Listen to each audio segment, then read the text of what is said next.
let's suppose that all your friends very strongly encourage you to go to a particular restaurant. They keep saying, "Go, you got to go to this restaurant. You got to go to this restaurant." And so you finally go. And when you get there, you find to your surprise that there's a menu with only one option on it. And let's suppose that while you're in the restaurant, you discover that it's designed in such a way that you find it difficult to leave. And then let's suppose that if you do leave, there's various things the restaurant does to pull you back in. Maybe they text you coupon codes or they send you pictures of your friends having a good time there. This rather bizarre restaurant, admittedly, is arguably not just in the business of selling you food, but of doing it in a way that undermines your autonomy. They pull you into the restaurant, they limit your choices while you're in there, they make it difficult to leave, and they make it difficult to stay away once you're gone. But arguably, our digital lives are very much like that, or at least that's what my guest argues. Her name is Electra Bietti. She's a professor of law and computer science at Northeastern University. And she thinks that we are dependent on social media platforms in a variety of ways that drastically decreases our autonomy. Now, as for how this happens, it's complicated. I want to highlight a few points here that should echo the restaurant case that I just gave you. First, she highlights that we get into these platforms by consenting to rules of engagement that we don't fully understand. Yes, there's terms of service out of it. Come on, no one reads those things. And even if you did, you're probably not going to understand most of what it says. And secondly, the social media platforms are designed in such a way that we don't want to leave. And if we do leave, we want to come back. So, in that sense, or in some sense or other, the way in which the platforms are designed makes it the case that they are addictive. Now, you're going to hear me throughout this conversation pushing back on this claim. I don't think that we're actually addicted. I think we need to take some personal responsibility here. I don't think that social media companies undermine our rational capacity to choose what's on the menu. And I think that there is more than one option, and so on. You'll hear a bunch of objections that I raise. But in general, I think that Electra and I agree about a lot at the end of the day. And it may be that I'm more inclined to emphasize the power of personal responsibility, while she's more inclined to emphasize the power of digital platforms and the data scientists and engineers and the CEOs behind them have, while there's no fundamental disagreement here.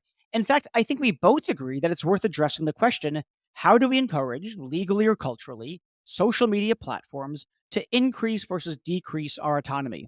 And yeah, antitrust is one piece of the puzzle, how it's designed is another. And more generally, there's just a variety of concrete strategies and tactics that need to be explored.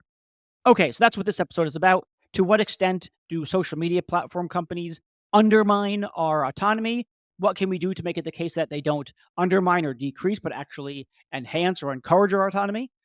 And if you haven't figured it out yet, I am your host, Reed Blackman, the host of Ethical Machines. Did I say host too many times? I think I did. Anyway, ignore that fact. Now go like the podcast, subscribe to it, share with your friends, blah, blah, blah. All right, let's go talk to Electra.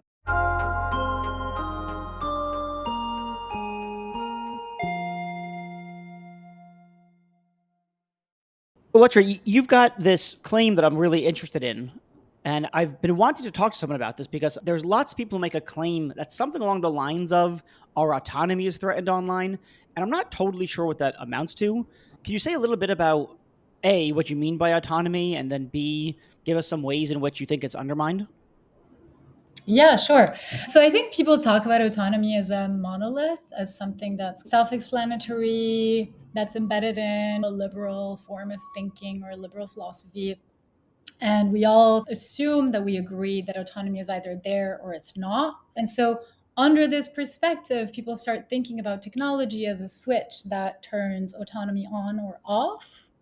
And I want to push back against that view. So I do believe that our autonomy can be eroded by technology, but I also think that some of our autonomy can be enhanced by technology. So on the one hand, new technologies, say digital platforms, Google Maps, Google Search, things like Amazon Marketplace, potential functionalities related to AI or generative AI can enhance our autonomy, can give us more possibilities, can extend our actions or our minds into new possibilities, right? So I do not deny that. The caveat or the concern I have with technology is that it's not just about functionalities, but it's also about the economy or the political economy of technology. that is creating a society that is increasingly in the hands of a few private actors, right? So technology is increasing the dependency we have on private technology developers. And that to me is concerning from an autonomy perspective. It's concerning because it is harder for us to have a broad sense of what our lives are about. It is concerning because private actors have particular goals in mind when they design these interfaces, right? They are interested in keeping us hooked. They are interested in making money through ads. They are interested in selling us more products. And technology is designed with those rationales and goals in mind. And that leads to an undermining or an erosion of autonomy on our part. Okay, so there's a lot there. So I heard at least, I think, three things that the way in which it bears on autonomy. One is a function of how many options we have. And I guess one claim is we can enhance our autonomy by virtue of getting more options. And various kinds of marketplaces give us more options, and I thereby increase our autonomy. Okay, I get that. And then there were sort of two other words that you used. One was that we become dependent on the technology of the platforms. And I want to hear about that. What's the nature of the dependency such that it's a kind of dependency that erodes autonomy? After all, I depend upon my family for a variety of things. I depend upon my neighborhood. I depend upon the government for lots of things. And I don't think Mhm. those things obviously undermine or erode my autonomy. So, what's the nature of the dependence such that it erodes our autonomy? And then this other thing that you started to get into was we get hooked. That's bringing in issues around, I take it, addictive or quasi-addictive behaviors are incentivized or made more probable by virtue of how the technology is developed. Let's start with the Yeah. dependency thing. So to narrow it down, Okay. what's the nature of the dependency such that it erodes our autonomy? By which I take it you mean, among other things, something like it erodes either the set of choices that we have or our ability to autonomously, freely choose among those options. So I think you can think about that in a variety of different ways. I think the first thing to bear in mind is that when it comes to technology, we are often opting into technological systems that are built by other people. And I'm a lawyer, and what I think about is, for example, the contractual mechanisms that allow us to enter into agreements and partnerships with those technology developers, right? And the way that these agreements or these relations are structured are very much skewed in favor of the technology developers. So, who drafts the terms of service of some of these technological systems that we use on a daily basis? Facebook, Google, with their lawyers, right? They determine what kinds of rights they want to give us, and they ask us to consent to data collection and data processing on their part. Sorry, let me interrupt there. I wonder if you have a sort of concrete example of something that they might do, a way they might design the technology such that it would limit our options. The first thought I have is we enter into all sorts of situations in which we find the world the way that it is, and we have to act within those constraints. I want to drive a car in the streets. I have to conform to literally the rules of the road. But I don't experience that as a deterioration or a diminution of my autonomy. They make the rules of the game for the online platform that you're using. It's, yeah, why is that not just like driving, where that's what you got to do in order to play? And if you don't want to play, don't play. So, an example, people talk about surveillance and surveillance based business models, and this connects a little bit to the addiction point that you mentioned, which is that a lot of services are monetized through data and through eyeballs. And there's this kind of mechanism, or I guess the example I want to bring out is platforms. The clearest example is something like Twitter, or Facebook, or Instagram, or whatever people use, TikTok, which is you opt in and you think this is going to increase your autonomy. This is going to improve the possibilities for expression, for access to knowledge, for connection with other people. And so we believe that this is going to be an autonomy enhancing choice to sign up to this platform and agree to whatever the platform is imposing on us in terms of service and conditions. And yet, what happens is that once we're on the platform, the company is not only gathering information about us, our preferences, what we click on, who our friends are, what time of the day we tend to spend time on the platform, for example. So they're gathering information about us with our assumed knowledge in the sense that we have ticked the box and said, I consent. But they can then do things with that information that remains, activities with that information that remain very opaque to us. And so that's one part of the problem. There are other sides of the problem, which are there are uses of that data, there are uses of our time or attention that are objectionable from a moral perspective. They can use information about what kinds of mental vulnerabilities or what kinds of political preferences we have to then start targeting certain political propaganda at us to keep us hooked on the platform so that they can make more money. Or they can have other bad actors that use their platform that can have access to the data about our behavior and can then themselves target things at us, right? Or advertisers can Yeah. decide, for example, that say someone's an alcohol addict, there's information about that, and an advertiser has an interest in using that information, right? So that's a very direct undermining of our autonomy, that the alcohol addict does not want to drink more, and yet he's So exposed to those ads. I'm hearing two threads. One thread is something like our autonomy is diminished by virtue of the fact that we have to enter these spaces where the rules are made in a way that we might not like, but we get pushed into consenting to playing that game. And the reason it's a push into consenting is that we don't really know the terms of service. Nobody reads the stuff. It's written in a way to dissuade us from reading it because it's very long and technical or it's in legalese. And okay, I could see that there's a kind of not meaningful informed consent. Yes, technically you check the box, but there's not meaningful informed consent. So that's one way in which our autonomy is plausibly undermined or diminished. And then the second thread, I think, is just more direct. It's something like they're going to use the data they collect about you to engage in manipulative tactics or strategies for getting you to buy this or vote for that candidate or something along those lines. I think I hear those two threads. Is that fair? I think that's totally fair. Yes, I do believe, and I've written about this, that consent is partly illusory online. I don't know if I'm pronouncing this correctly. I think, But yeah, so it's a utopia that we're autonomously consenting to all of these agreements and terms and conditions. So that's one thing, and I think yeah. is true. Do I you, think there's a bunch of other dimensions. So there is the fact that these companies can do things that are opaque that we cannot even meaningfully agree to, right? So even if we understood everything that we're agreeing to, there are things that are happening down the line that we do not have control over. And that's a form of erosion of our autonomy. So that's one thing. I want to get into the manipulation and addiction stuff, but I think I agree that our autonomy is eroded to the extent that we don't really know what we're getting ourselves into. Maybe that's the way of putting it. We don't know what we're getting ourselves into. And so if we don't know what we're getting ourselves into, and maybe we can't know what we're getting ourselves into without a kind of Herculean effort into reading all the terms of service and blah, blah, blah, of all the platforms that we engage with, it's just too much. You can't expect the average citizen to be able to do that kind of work. We are then engaging in ways that or being treated in ways that we don't consent to the extent it's an erosion of autonomy. I guess I see that point.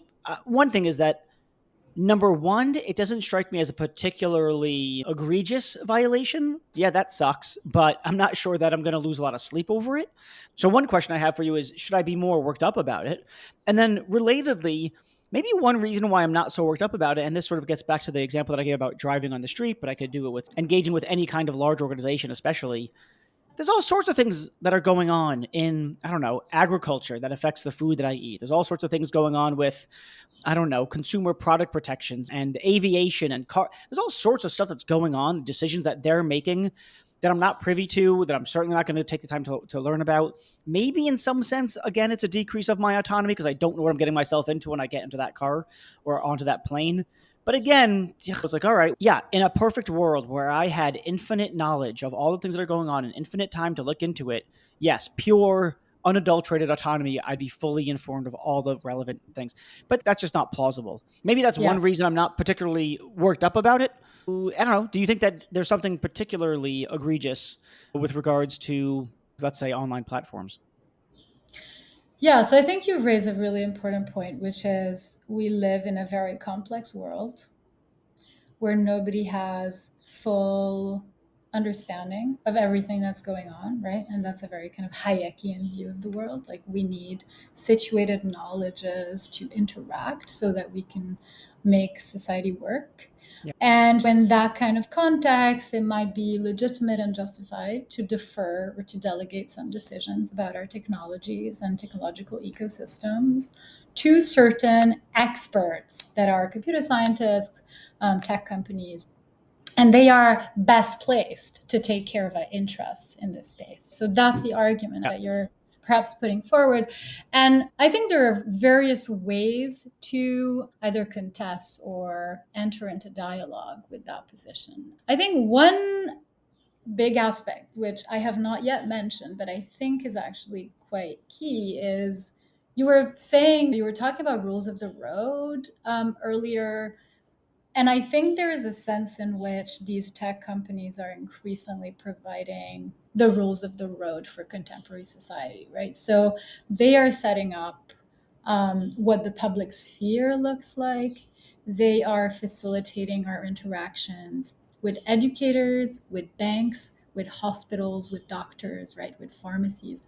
Like every key aspect of our life is mediated through technologies that are created, governed, and sold by private actors. And so, in this context, I think it's really important to question whether we want to fully delegate those capacities to private actors. It doesn't mean that we don't want private actors to take care of some aspects of technological development, but the question is whether they should fully benefit from this intermediation that they provide and like the huge revenues that are attached to that, and also whether they should solely control these systems that have become critical systems for contemporary society. So I think that's one way in which I see it, and that's where I think it is a little bit egregious. It's not something where I wake up in the morning and I panic because Google has access to all my contacts,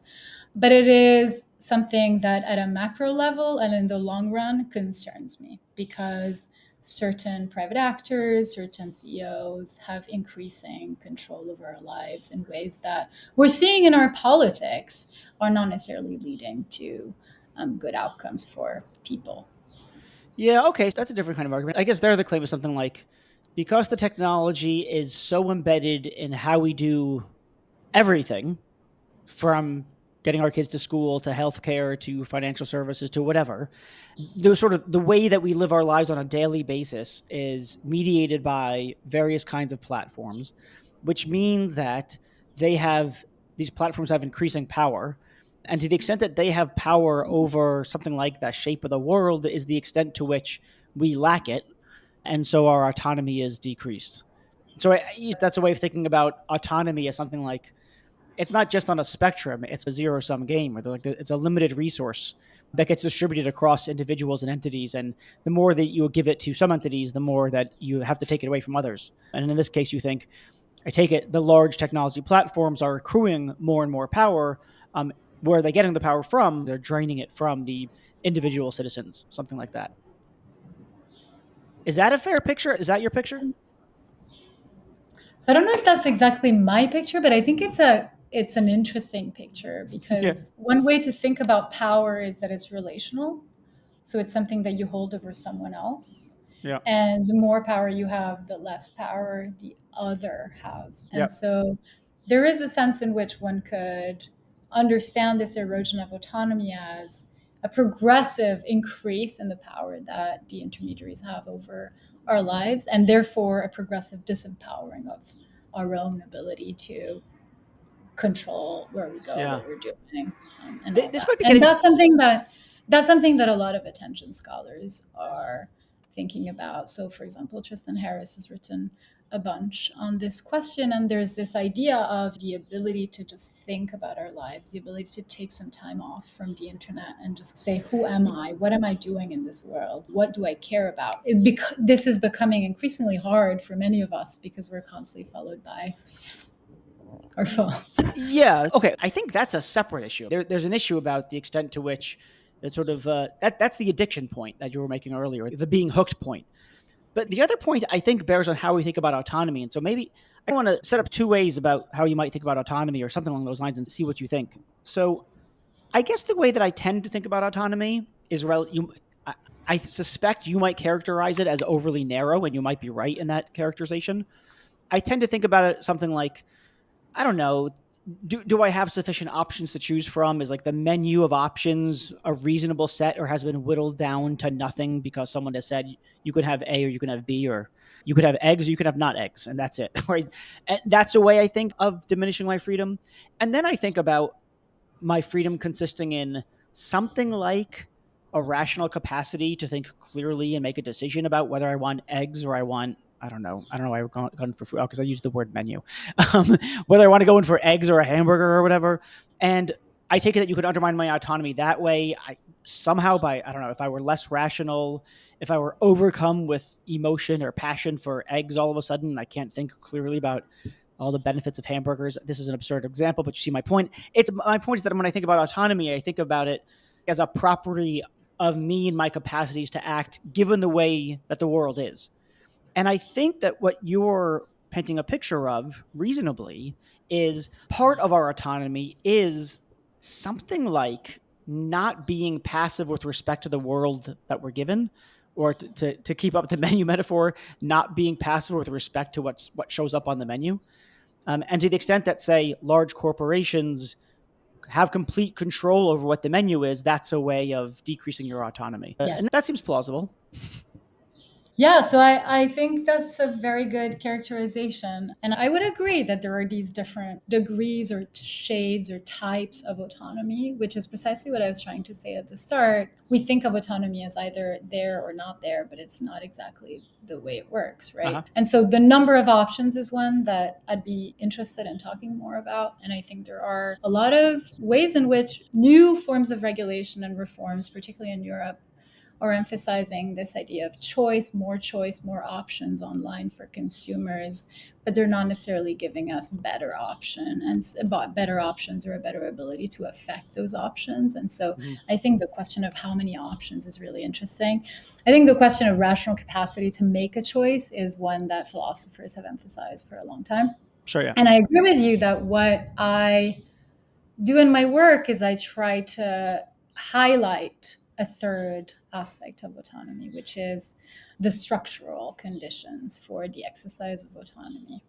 And so, unless we are able to have options that are adequate to us, we cannot actually meaningfully exercise choice.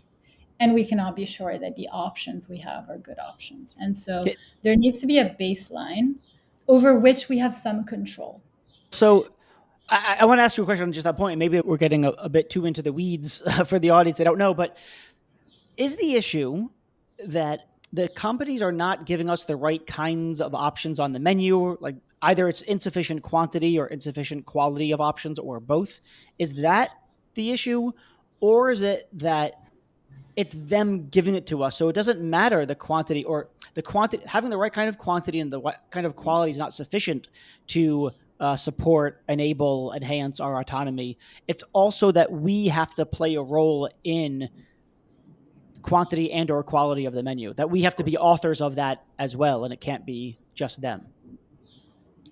Yeah. So that's the way I see it. You could have a perfectly functional digital economy, fully controlled by private actors that are doing things that are great for us, which I think is the picture that Mm-hmm. many paint for the early, say, 1990s, early 2000s internet, right? You Yeah. had tech Yeah. companies that Free were and open. doing Yeah. really innovative, right? Free and open internet, really innovative things for us. Nobody else could do things that were as good, and so it was great for these actors to have that much control over technology, right? And that's the argument that Google has been putting forward against antitrust lawsuits, for example, in Europe and in the US, where they always said, we're the best competitor. We just built a better search engine. We continue to be better than Bing. And so we should just keep controlling search, right?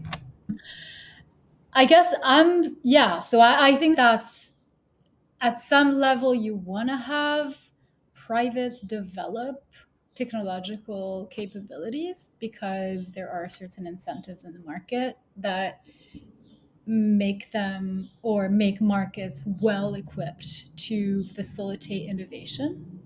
But at some other level, I am worried that we are deferring too much to the market. We are giving too much power to market actors, and we're not thinking enough about to what extent this is allowing some actors to take power over Right. Well, the front of the public thing, like the public sphere, the realm of democracy. well, so I get this point that, okay, look, part of exercising our autonomy is to play some role, to be authors of what gets on the menu in the first place, to make sure that the menu has sufficient quantity and quality for us to choose in the right kind of way, like rationally as opposed to driven by something else, whatever, addiction, let's say, but put that to the side for a minute. But I wouldn't think that the thing that you would say then is that's a thing that grounds the justification for antitrust laws, because then it's just, is it Google or is it Microsoft authoring the menu? But I think that what you need is something like, there needs to be some kind of citizen participation in how the platforms are created, because that's the only route, that's the only way you're going to get the authorship thing, which I take it you think is, if not necessary, at least a contributor to autonomy. So antitrust law wouldn't do it still. There's some other mechanism that needs to be in place, I think. Yeah, so I think the way that many antitrust enforcers are thinking about this problem is they see antitrust enforcement as a sort of an enabler of more public participation. So Mm-hmm. in a landscape where you have huge monopolies controlling the economy and also influencing politics, there's very little space for bottom up participation, for kind of smaller units of production, for I see. smaller platforms, for nonprofits like Mastodon or whatever else you might want to mention here. And so instead, by tackling the power of large corporations and incumbents and trying to size them down or make them slightly less advantaged in their transactions with other actors, make their acquisitions of smaller startups less likely or less easy so that startups can actually grow. By acting on all of these fronts, you're actually creating an economy that's more decentralized, more plural, more Mm-hmm. diversified, where there are more opportunities for less powerful actors to emerge and create It's, alternatives. so it's not okay. Each citizen now gets to play a role in how the platforms get designed or something like that, or what the rules are, because, which is good, because that seems like an insanely high bar that's never going to happen. Then the idea is, okay, what's a sort of decent approximation of that? It's to give those citizens who do want to play some kind of role in authoring the options the sort of space in which they can do it, and that's what antitrust law does. Yeah, so there's antitrust, and then there's obviously constitutional Sure. laws, just the democratic rules of the game. Let's get back to the addiction stuff, being hooked stuff. So I want to open with my skepticism, and let's see if you can push my skepticism to the side, or undermine it rather. Get off the platform. Don't buy the thing. Put the phone down. Go talk to your friends. There's got to be some degree of personal responsibility, personal accountability. I tell myself, okay, when we're sitting down at the dinner table with the family, it's like no phones allowed at the dinner table. It's just a rule. So yeah, I'm not sure that I understand the addiction stuff. A lot of times they'll say, oh, they have data about you and they know that you're going to want to buy this thing, or they think that you're going to want to buy it. And sometimes, awesome. Yeah, I needed a towel where the sand falls off the towel for the beach. They showed me an ad for that. That's awesome. Oh, I have a towel that I really love. I don't think my autonomy is undermined. I don't think I'm addicted or anything along those lines. So anyway, so yeah, tell me what the addiction consists in. Is it literal addiction? Should I think of it on the model of addiction to drugs or alcohol? But yeah, anyway, I'll stop my small rant.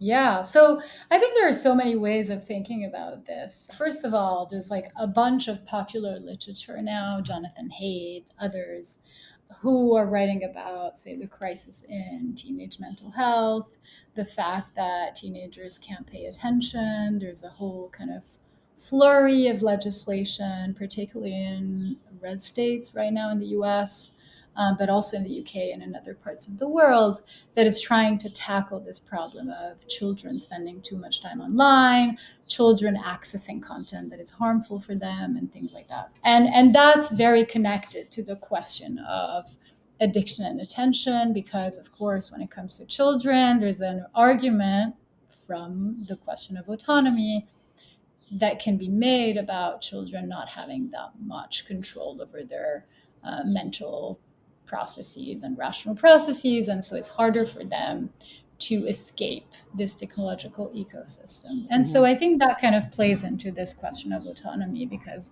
children are exposed to it even though they cannot exercise as autonomous rational capacity perhaps. But I think the problem is true also for it. So I think we can export a lot of these concerns to adults and see the problem in very similar ways. I could see that children develop bad habits. Parents permit them, in many cases, to develop bad habits. They go to a school system that enables or allows such bad habits to develop, like allowing smartphones in school in the first place. So you mentioned Jonathan Haidt. That's another one of the things that he mentions is don't just ban smartphones from schools at a certain age. I think I have sometimes a bad habit of taking my phone in my pocket and look at it. But again, this doesn't rise to the level of addiction or being hooked. I think that there's a ton of ways in which we manifest bad habits. Every time I walk by the candy bowl, I take another piece of candy. I can't help it. I love candy. But in fact, I can help it because there are times when I'm like, no, you know what? Stop doing that. People engage in bad habits. It's not other people's responsibility or large companies to make sure that I have the good habits. I don't want them making judgments about what my good habits and my bad habits are. I'm not sure that I want government making judgments about what my good and bad habits are. Again, why do we get to full blown addiction as opposed to, yeah, you got a bad habit, you got to take some responsibility and change your habit? Yeah, on your question on what is addiction, the World Health Organization, which is pretty They've got some significant creds. authority, Sure, yeah. yeah, has defined video games as a source of addiction that is comparable to drugs like cocaine. That's pretty That's significant. that seems it. I guess it seems insane. I'm talking as someone who grew up playing Nintendo, loved it. That's what I did with me and my friends. We played a tremendous amount of Nintendo, and I only look back at it with joy. I don't recall ever going through withdrawal of any sort. That seems to me. That strikes me at least. I could Yeah. be convinced otherwise, but it strikes me initially as overwrought to compare it to something like a cocaine addiction. Well, I think the evidence shows that, particularly with COVID, I think this has been studied.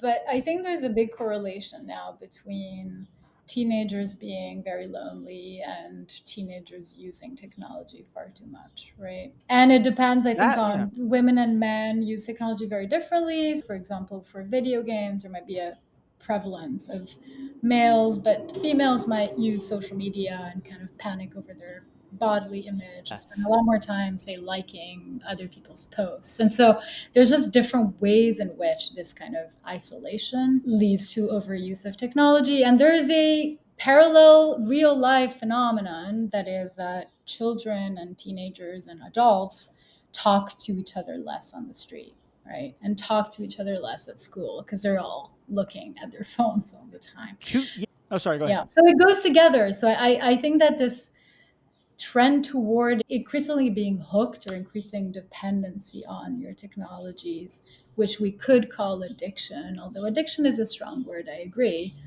goes together with a society where people are increasingly isolated and find it hard to make meaningful connections with each other and hang out in non-structured settings. Yeah, to be clear, I totally agree that I'm not a fan of social media generally. It's probably been a net bad. I'm not sure how to do the calculus. There's been good things people like to mention. If you're a member of a oppressed or marginalized group, let's say you're gay, transgender, etc., it's a way of people finding it. Obviously, the social media has done good in the world. I'm not denying that. But yeah, generally, no, I think it's a shitty place. And I'm terrified for when my kids are engaged in it. And I'm going to hold off as long as humanly possible. So, yes, Nintendo is joyous. Social media, not so much. But still, I'm not sure why it counts, why the responsibility doesn't lie with us. I'm not a libertarian by any stretch of the imagination. I'm certainly very far from a libertarian. I think they're insane. But it does seem to me like, yeah, social media is bad. We should recognize that it's bad, or bad in a lot of respects. We got to take, to Jonathan Haidt's point, got to take better care of our children with regards to this. But with regards to adults, I think take some responsibility for your life. Just recognize that, yeah, it's not doing you a ton of good. It's doing you a ton of harm, or at least in the doses that you're taking it. And so if you feel isolated and social media is not doing the trick for you, which is no surprise, then figure out, hey, what does it take to be a good friend to the friends that I have? Should I go out and talk to more people? This isn't part of life, is figuring out how to live it well. And it just seems to me like an easy way to slough off responsibility for the quality of your own life. Say, oh, it's social media companies and they're addicting. No, it's you haven't taken the steering wheel, and that's your fault, not social media's fault. Yeah. Okay. So let me I don't try know. and add a few. So in some sense, I'm all for taking responsibility over our lives. So I'm Yeah. not, an anti-liberal. And Yeah. I think there are a few different aspects here. So again, I think there's this kind of, do we really have control over an ecosystem where platforms are pursuing their own economic interests and designing structures and platforms in ways that are against our interests and perhaps undermine our ability to walk away? Okay. And that's related to what we were talking about earlier, relating to, again, the power of intermediaries over our Yeah. lives. I think there are other aspects. I'll say two more things. So, one is I think there's an important point about the kind of individual versus the collective in digital society, which relates very closely to what we were talking about. And this idea of I consent and therefore I take on the responsibilities of being on the platform, of being subject to surveillance, of being subject to addictive extraction. And there's a sense in which I'm an individual faced with or in relation with a corporation, which is a large, powerful entity. And I, as an individual, have very limited ability to engage with other individuals in relation to these ecological actors. So, the thing that I was saying before about we enter into contracts and we opt in and say, I agree, I consent to these terms and conditions, is an individual act of consent, which puts me in an individual relation, which is a vertical relation between me, individual, and the company, Facebook, for example, right?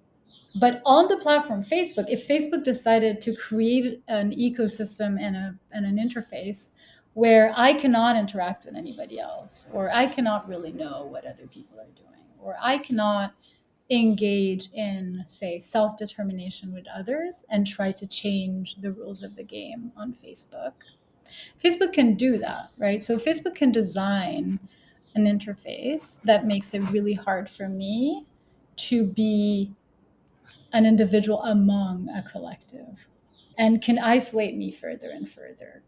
And so there is a sense in which I think we're witnessing this dynamic of segmentation, of individualization of experiences, of personalization.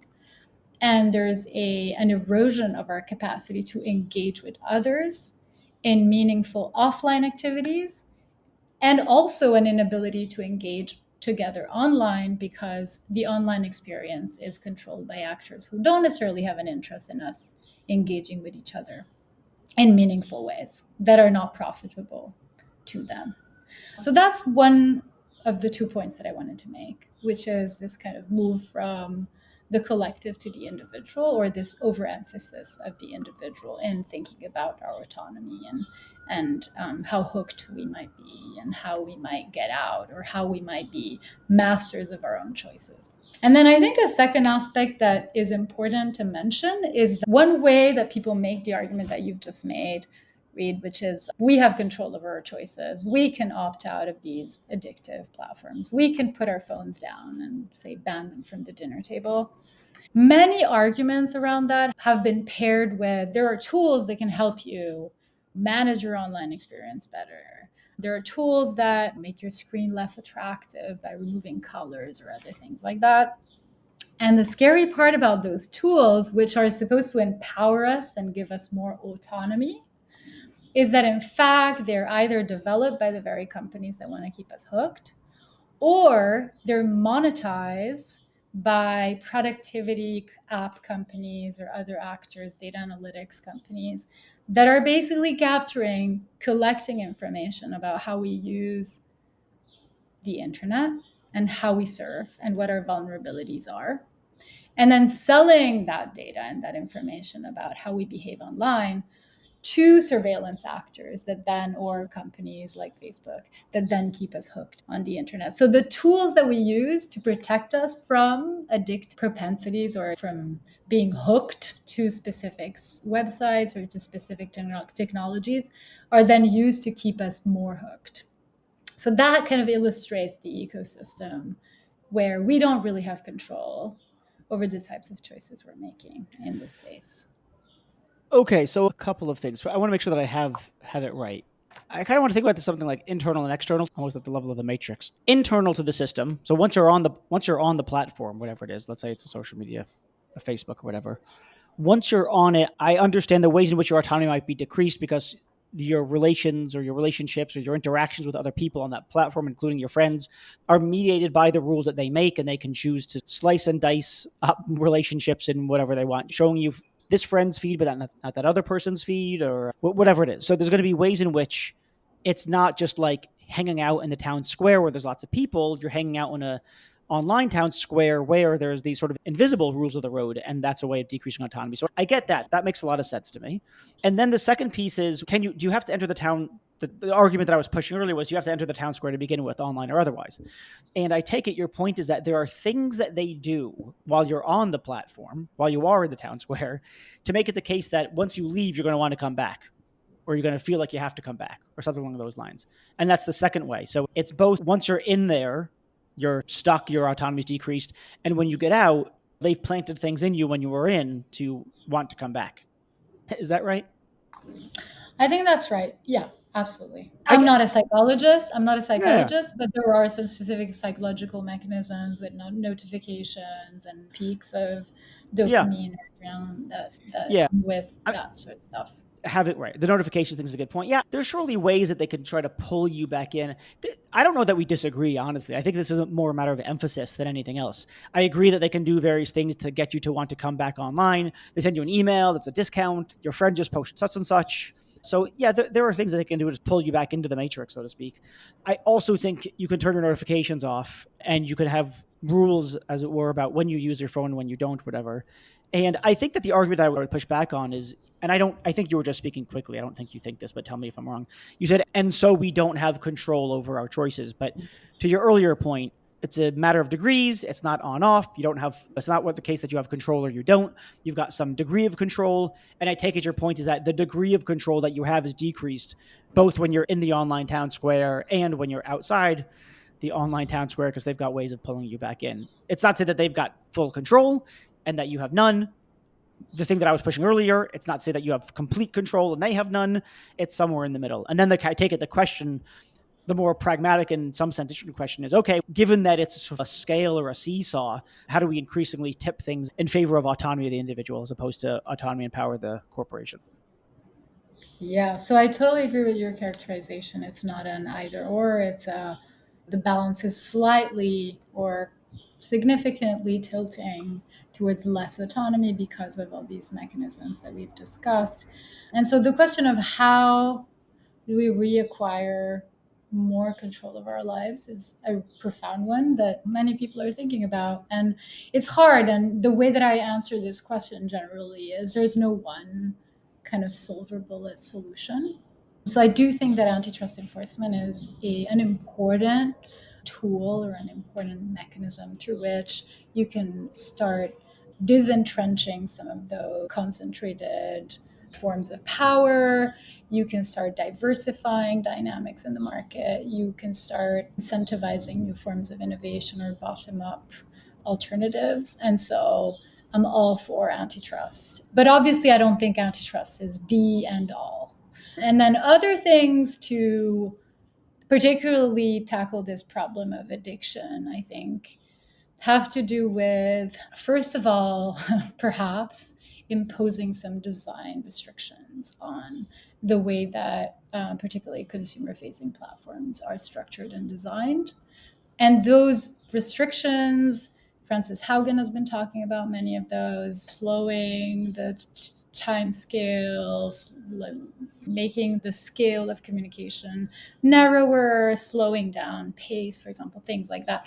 All of those mechanisms, so having a chronological timeline, only being able to send messages to 5 people at a time, things like that, are barriers and limits on tech platforms' bottom line. So they erode tech platforms' profits. And in that sense, they will never be things that tech platforms will want to introduce unless there are laws that impose those things on them. And so Yeah. that's one. And I think the final thought or proposal that I have has to do with trying to create intermediary solutions, perhaps some sort of buffer between us and tech platforms But those buffers cannot also be private actors that want to grab our attention and data. So they have to be public interest entities that are helping us navigate our online lives in an ecosystem or in a context where the digital is taking over. That's helpful. I had conversations that are like this, that are structurally similar, where the person will say something like, it's a really complicated problem. Let's say the problem of disinformation online, or the problem of the spread of disinformation generally. It's a really complex problem. The solutions have to be long scale and systematic. It's the law is one mechanism that we have, but it's not the only one. We also need a change of cultural norms and expectations. And it's funny, this is where, and I include myself among them, academics have real difficulty in saying how we're supposed to do it, because it rests upon such a variety of empirical questions about what are the variables involved, and how do the variables interact, and what are the causal levers, and what are the mechanisms, and the how question is the crucial one, but it's so hard, and it feels like it requires a kind of insanely large network of individuals acting in a quasi organized fashion, which I'm not wildly optimistic about. Yeah. Thing to add, I think, for whoever is listening who might be interested in some background readings or Yeah. initial understanding of internet regulation. For example, Lawrence Lessig, who also ran for president, incidentally, at some point in the past, I think in 2016, wrote a really interesting book called Code 2.0, where he talks about code as architecture. And he basically says that technology is the architecture of the digital world. And as we move to a society that is increasingly technologically driven, we need to think about how we are designing the architecture of our spaces. Because things that we think are out there and cannot be changed can always be changed, right? And so I think that goes a little bit to what I was saying about structural power and the structural dimension, or the structural conditions for the exercise of autonomy. As soon as we start understanding that those structural conditions are code, are economics, are law, and can be changed, we start understanding that you can actually increase or undermine autonomy in a variety of ways. Cool. Okay, thank you so much for all of that really fascinating stuff, and has given us, me at least, a tremendous amount to think about in relation to autonomy and what we're supposed to do about it. So thanks again for coming on and talking about it. Thank you.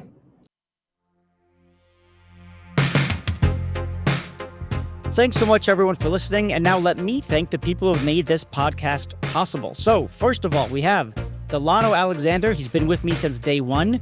He showed me even how to start recording a podcast in the first place. He does editing stuff. He's been fantastic, and he does really everything I ask him to and more. I've never met anyone else who just says so much. Yeah, I don't know how to do that, but I'll figure it out. What more could you ask for in a producer?